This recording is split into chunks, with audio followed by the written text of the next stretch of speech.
दो देशों के राजा थे और एक देश का जो राजा था उसने दूसरे देश को हरा दिया और उस राजा को बंदी बना लिया।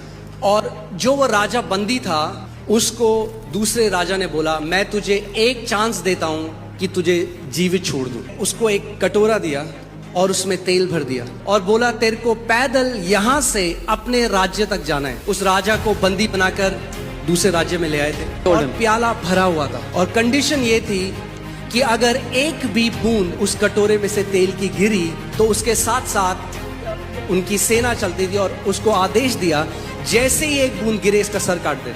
और उन्होंने अपने नगर के लोगों को यह आदेश दिया कि जब ये राजा जाता है अपने देश में, इसकी खूब बेइज्जती करना, इसके लिए बुरा भला कहना। सो उस राजा को वो कटोरा दिया, उसमें जो तेल था, और वो बड़ा ध्यान धर कर चलने लगा और सारे लोग उसके लिए उल्टा सीधा बोलते। And all the people were blaspheming against him. उसके लिए बोलते कि शर्म आनी चाहिए इस राजा को। ये उसके परिवार के लिए बोलते हैं, बात गलत बातें, गंदी बातें उसके लिए। Evil things they spoke about. मगर वो बड़े ध्यान धर कर But he was very careful and he kept एक walking. कदम, दूसरा कदम, One step. करते करते उसको पूरा एक दिन लगा, मगर वो अपने राज्य में पहुंच गया बिना एक बूंद गिराए। तो उसको वापस राजा के पास लाया गया। So they brought him back to the king. और राजा ने उसको बोला था कि अगर एक भी बूंद नहीं गिरेगी तो उसको आजाद कर देगा, वापस उसका राज्य दे देगा। And तो राजा ने उससे पूछा, so the king asked, कि तुझे इतना लोग बोल रहे थे, that people were cursing you. गंदी बातें, तेरी निंदा कर रहे थे, They were accusing you, saying evil things about you. तूने क्यों नहीं रिएक्ट किया? Why did you not react? उसने कहा, मैंने तो सुना ही नहीं, क्योंकि मेरा ध्यान इतना ज्यादा उस कटोरे में था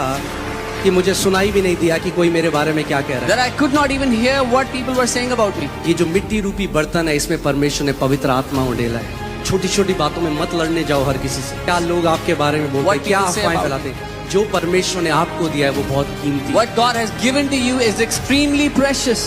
अगर आपका ध्यान उस लक्ष्य की तरफ है जो परमेश्वर ने आपको दिया है, आपको फर्क नहीं पड़ेगा लोग आपके बारे में क्या बोलते हैं। आप लड़ने जा सकते हो, You can go to fight people. मगर वो छलका दोगे जो कीमती परमेश्वर ने आपको दिया है। यीशु ने कहा, जब उन्होंने मेरी निंदा करी तो तुम्हारी भी करेंगे। Jesus said they hated me, they criticized me, they will also criticize you. मगर आप देखोगे वो कभी लड़ने नहीं गए। आप चुप रहो, परमेश्वर को आपका जवाब देंगे। Let God answer on your behalf. जब आप लड़ोगे तो परमेश्वर चुप रहेगा, Then जब आप चुप रहोगे तो परमेश्वर लड़ेगा। Then God will fight on your वो behalf. कहता है, युद्ध तेरा नहीं है, He says the battle doesn't belong to you. युद्ध यहोवा का है। The battle belongs to the Lord.